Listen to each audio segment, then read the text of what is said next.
اللہ رب العالمین کے پیارے رسول حضرت محمد مصطفیٰ صلی اللہ علیہ وسلم ہم پر نہایت شفقت فرماتے ہوئے ایسی وصیتیں اور نصیحتیں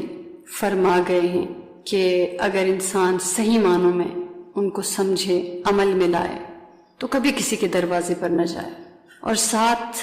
اللہ کے حبیب مصطفیٰ صلی اللہ علیہ وسلم نے ایسی خوبصورت دعائیں، یعنی دعائیں مانگنے کا جو طریقہ، اللہ کے حضور فریاد کرنے کا جو انداز ہے،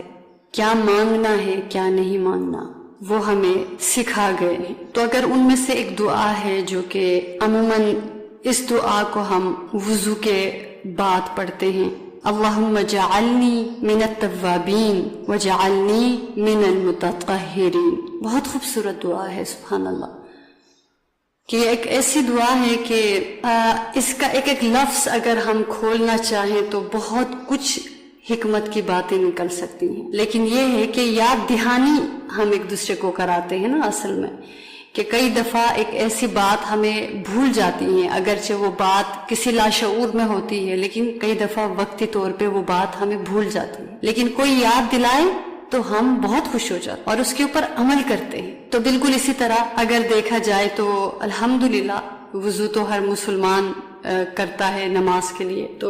جب وضو کرے تو اس دعا کا بھی اہتمام یقیناً آپ سب کرتے ہوں گے، لیکن یہ کہ ایک یاد دہانی کہ ایک اتنی خوبصورت دعا کہ اللہ رب العالمین کے پیارے رسول صلی اللہ علیہ وسلم کہ اس خوبصورتی سے دعا ہمیں سکھائی، ہمیں بتائی، اور وہ بھی کس عمل کے دوران، کس عمل کے بعد، کہ انسان اپنے آپ کو اللہ رب العالمین کے حضور حاضر ہونے کے لیے تیار کرتا ہے، یعنی وہ جس میں کہ بتایا گیا کہ جب انسان عبادت نماز کی حالت میں ہوتی ہے اور پھر نماز میں وہ سجدہ کرتا ہے تو وہ سب سے زیادہ اللہ کے قریب ہو جاتا ہے، اور وہ سب سے زیادہ اپنے جسم کا جو افضل حصہ ہے، اپنا چہرہ، اپنا ماتھا، وہ ٹیک دیتا ہے اللہ رب العالمین کی بندگی میں، پرستش میں، عبادت میں، غلامی میں اللہ کے حضور۔ تو اس کے لیے تیار ہونے، اس عبادت سے پہلے اس کے لیے تیاری کے دوران یہ خوبصورت دعا کا اضافہ فرمایا ہے رسول کریم صلی اللہ علیہ وسلم کہ اللہم جعلنی من التوابین وجعلنی من المتطہرین، کہ اے اللہ مجھے بہت زیادہ توبہ کرنے والوں میں سے بنا دیجئے، اور اے اللہ مجھے بہت پاکیزہ لوگوں میں سے بنا دیجئے۔ یہ دو ٹکڑے، دو حصے ہیں، کہ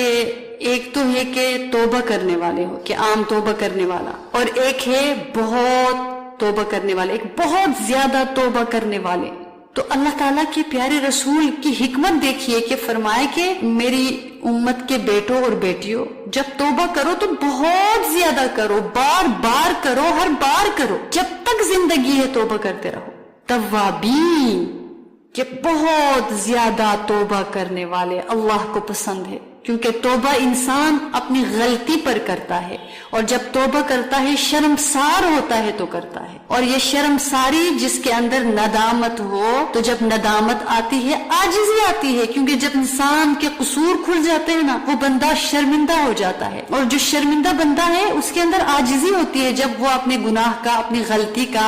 اپنی خطاؤں کا اقرار کرتا ہے تو ظاہر سی بات ہے اس کے اندر عاجزی آتی ہے، اور یہ جو عاجزی جو ہے نا، یہ اللہ کو چاہیے، اور یہ بندے کی صفت ہے، یہ اللہ کو بندے کی طرف سے سب سے بڑا عمل جو ان کو چاہیے ہوتا ہے وہ عاجزی۔ تو جب اس لائن کو کوئی کراس کرتا ہے نا تو پھر وہ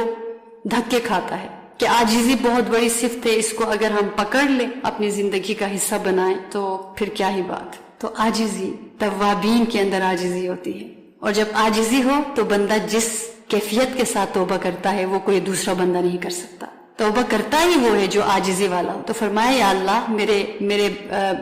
میرے امت کے لوگوں کو، اللہ تعالیٰ ان کے اندر سے یہ دعا نکلے کہ کیا کہیں، یا اللہ مجھے بہت زیادہ توبہ کرنے والوں میں سے بنا دیجئے،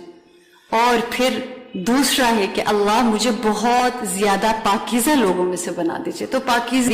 پاکیزگی کا تعلق ہمارے اندر سے بھی ہے، ہمارے ظاہر سے بھی ہے، دونوں پاکیزگیاں ہمیں چاہیے۔ تو اس میں بھی فرمایا کہ کیونکہ کھولیں گے تو بہت لمبی باتیں، بہت باریک باتیں آئیں گی، بس یہ کہ اللہ مجھے بہت پاکیزہ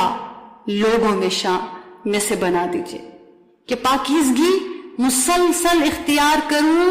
بار بار کروں، ہر بار کروں. اور پاکیزگی میں اس میں یہ بھی پتہ چلتا ہے کہ اس کی کوئی حد نہیں ہے. بندہ جتنی محنت کر سکتا ہے وہ کرتا چلا جائے، وہ محنت نہ چھوڑے بلکہ محنت کو بڑھائے. تو یہ دو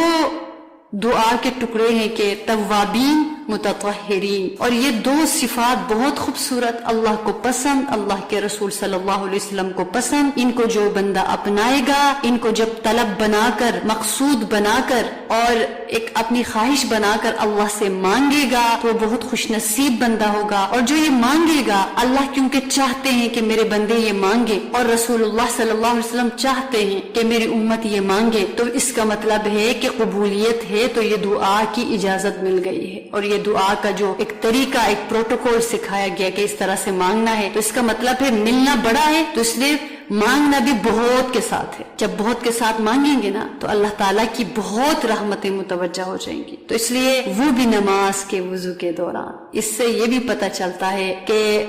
جس عبادت کے لیے ہم وضو کر رہے ہیں تو اپنے آپ کو تیار کرو کہ اس نماز سے پہلے اپنی خطاؤں کو بھی، ایک دعا یہ مانگی گئی نا، اس میں چھوٹی چھوٹی خطائیں دھل گئی ہیں، وضو سے بھی دھل گئی ہیں اور اس دعا سے بھی دھل گئی ہیں. اور پھر اس کے بعد جب یہاں سے آگے چل کر جب نماز پڑھیں گے، اپنی بندگی کا، اپنی عبادت کا، اپنی عبدیت کا، اپنی کمزوری کا، اپنی لاچاری کا اظہار کریں گے. پھر اس کے بعد نماز پڑھ کر یا نماز کے سجدوں میں یا سلام سے پہلے جو دعائیں ہیں ان کو اس کیفیت کے ساتھ مانگیں گے. پھر بعد میں بھی اللہ کے حضور اپنے تمام گناہوں سے، قصوروں سے، خطاؤں سے معافی مانگیں گے. تو اس دعا کو اپنی دعاؤں کا حصہ ہم بنا لیں. رب العالمین جو ہے ہماری دعاؤں کو قبول فرمائیں جو ہم مانگتے ہیں. تو اس لیے جو بہت ضروری دعائیں ہیں ان کو یاد کرنے کی ضرور ہم کوشش کریں. انشاءاللہ اللہ پاک ہمیں توفیق دیں گے، ہماری مدد فرمائیں گے انشاءاللہ. پھر بہت مزہ آتا ہے کہ کسی عمل کے دوران ان دعاؤں کا ہم اہتمام کرتے ہیں جن اعمال کے اندر یہ پڑھنے کی تلقین اور تعلیم دی گئی ہے.